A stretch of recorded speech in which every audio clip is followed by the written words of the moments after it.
mentioned injuries there. Now, Jay, you struggle with asthma. How is that? Doing such large amount of kilometers on the bike.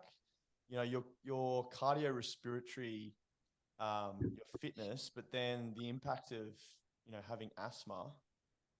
How did that? Yeah, look, that's something that Especially in the cold and I guess the exercise-induced asthma, would have been a really challenge on the bike, especially saying you didn't train for the cold weather as well. So I imagine yeah. So look, it's definitely something that I was worried about on the lead up to, when we started training. I just kind of went to my doctor, didn't really say what I was doing, but just made sure that I was had my correct inhaler, and I just stayed regimented with that. So, really consistent with how I was taking my inhalers each time I do.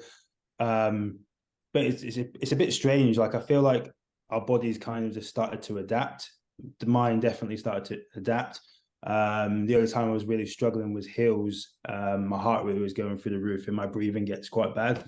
Always with hills.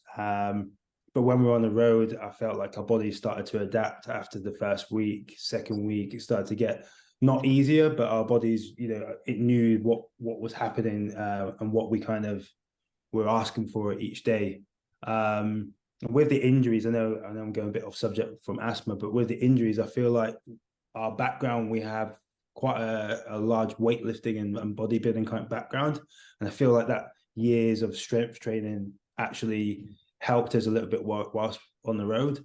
And I don't know if that weight training and rugby and stuff that I used to play in the past maybe helped with the asthma and stuff like that while I was on the road as well. Who knows?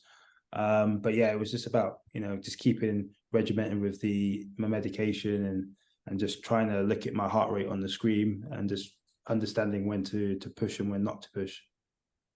Yeah, and Ben, you weren't exempt from injuries or physical pain as well. I know that you've had some injuries with pain management and also weight management as well. So do you want to talk a bit about that for the listeners?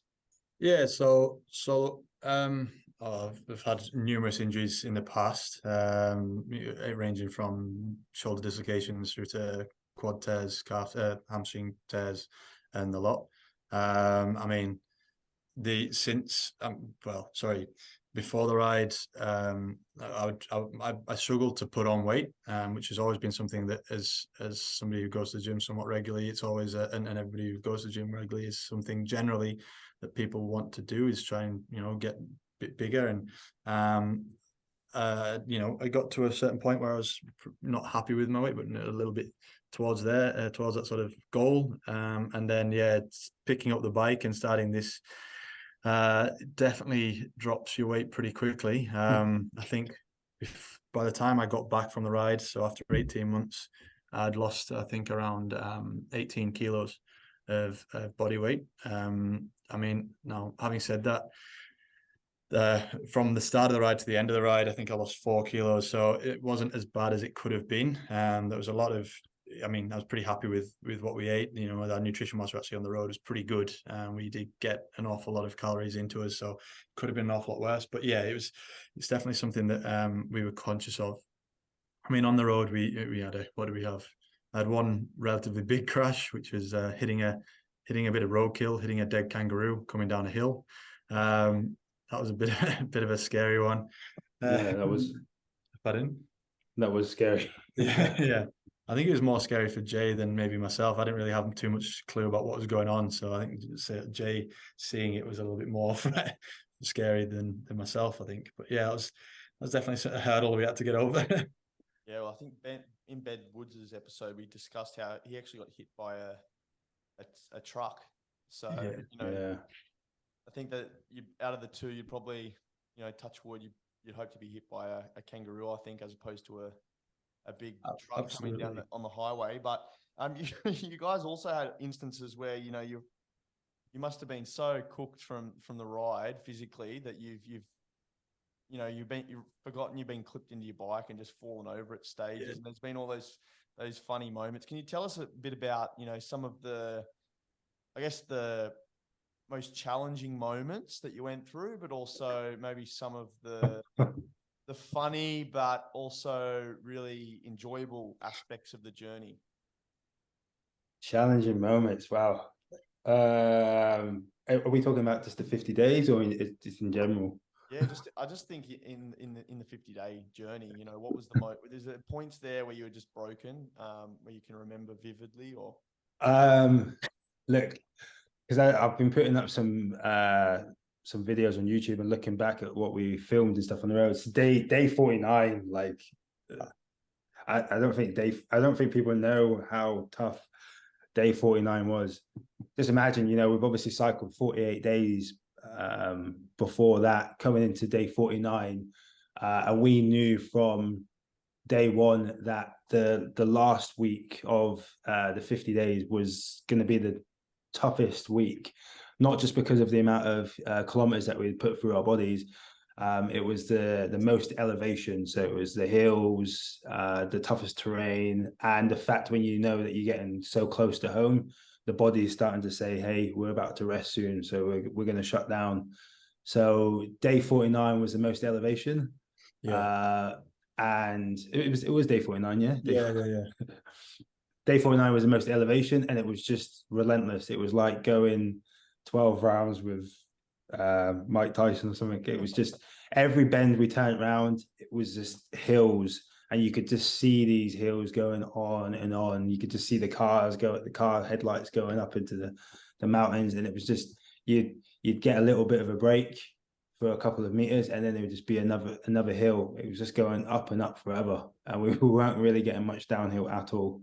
Yeah, it was as well as that, like you're conscious of the next day. You're about to finish what's been an incredible ride and an incredible like adventure, and you're trying to make sure that you're efficient with what you're doing. You want to make sure that you get to where you're staying that night at a reasonable hour, so you can get up at a reasonable hour the next. Well, I say reasonable, prospectively reasonable hour to then get up and go again the next day. I think, and to be honest, day 49 we actually finished at 1:30 a.m. knowing that we had to be up at 3 a.m. the next day. So that was particularly difficult. For me, one of the most challenging things, and I can't remember what day or where it was, but I remember starting the day, and I wish this goes out to all Australians. I wish somebody had told me how cold it actually gets in this country, because we all talk about how hot it gets, but my God, it gets cold as well. Like in the morning, it's perishing cold. I distinctly remember one day waking up, and it's always dark when you get up. It's always dark at 4 a.m. in the morning or 3:30, and at whatever time you're getting up, it's dark. And we were setting off. It was either -1, -2 degrees, and we started off at the top of a hill to head downhill. And I can't tell you how many expletives were coming out of our mouths as we were cycling down this hill, well, freewheeling down this hill, just being frozen, absolutely frozen. And between the two of us, just screaming, just to fight to get down this hill, how cold it was. So yeah, that was a challenge in its own right. We had a lot of days where we had the kind of same challenge. So, like in a perfect world, you know, you look on paper, it's going to take me 10 hours, or it's going to take us 12 hours, it's going to take us 48 hours, and that's everything going correct. You know, we've got our pace right, nutrition right, our stops are the right amount of time, everything goes right. But that from day one, we had problems, whether it was punctures, our support vehicle fell apart, we had crashes, like, you know, everything bad could happen during those days, but we adapted to suit. But when you're looking at your watch at 6 p.m. and you're looking down and you're like, okay, we still have another 100 kilometers to go, and we're about to go into the dark, you know, that was really difficult. I know we didn't really show it, but now looking back, like being motivated enough to, okay, we're going to have this 10-minute break or 15 or hour or half an hour break, and then we're going to go out at night and do like another 100 kilometers and hope that it all goes right.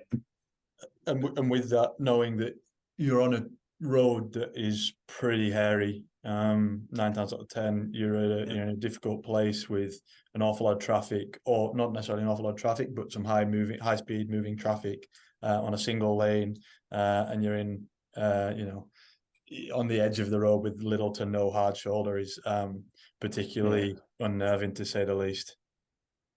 Yeah, I can only imagine, you know, got so many things to think about too. You know, your nutrition, you know, the time, how many kilometers to go, the trucks coming past, the ever present, I guess, danger.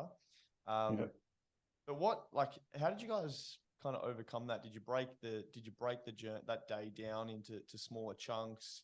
You know, was there times where you guys had to pick each other up? I imagine, you know, obviously doing that in a partnership would be a lot more manageable than doing something like this on your own. I think the burden, like mentally and psychologically, trying to conquer such a large feat. How did you guys manage that together as a team? Yeah, 100%. I mean, look, we did break down the days, and I'll touch on that. I think the touching back on day 49 was probably our lowest point for both of us, and which is incredible to say, really, because having come so far. I remember coming to the end of day 49, and towards the end of day 49, we stopped off for a quick break, and we were just getting our drinks together, and I think I asked how far have we got left, and I think somebody came out of the van and said, "Oh, we've got about 40 kilometers left," and then and that was a bit of a sucker punch. And then the next comment that came out of the van was actually somebody turning around and saying, "Actually, we've got 50 kilometers left or 60 kilometers left." And we were in a real bad way at that point in time. I think both of us were probably at our lowest. And you know, 60 kilometers out of so far, what, 13,500 kilometers to that point we'd actually already trucked isn't a huge deal, but we were really low on motivation. We were just struggling with everything, and it was it was tough. But to get back on the bike and just to keep going, it was, you know, we did pick each other up a lot of the time, but I think it was a case of that we never once thought that we were ever not going to be able to do this. Even from the day that we said we were going to do it, there was no point in both of us that we ever thought we weren't going to be able to accomplish this. Don't get me wrong, there was a lot of external noise that sort of questioned that, which didn't deter us in any way, shape or form. But yeah, between the two of us, we had the utmost confidence. Whether that was accurate or not, or came from naivety or overconfidence or whatever it was, there was no point in it that either one of us thought that we were not going to accomplish not only doing the full loop, but doing it within the time scale that we've given ourselves.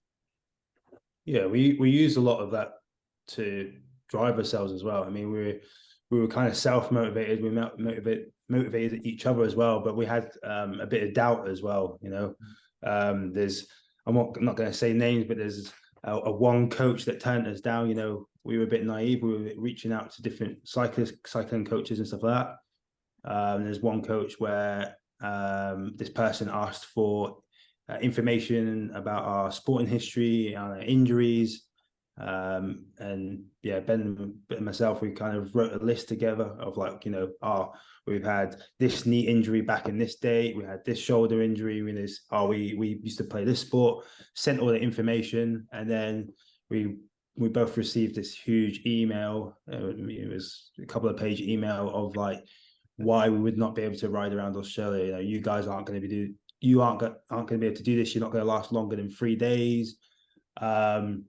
And yeah, I think, did I call you or you called me? Yeah. And you know, and for a minute, it was kind of like, oh wow, like, you know, this person with so much experience is doubting us. Are we going to be able to do this? But then it was like, all right, you know what, we are going to do this. And it was put a bit of fire in the belly, plus everything else that we're motivating ourselves anyway. And it all paid off. And we, like Ben said, we had no doubt whatsoever that we were going to be able to achieve this. And breaking it down into our little stints when we're on the road, whether it's 100 Ks and then a break, we just broke it down into smaller chunks throughout that day. And we're always feeding ourselves for that day and the next day as well. And it worked. Yeah, 100%.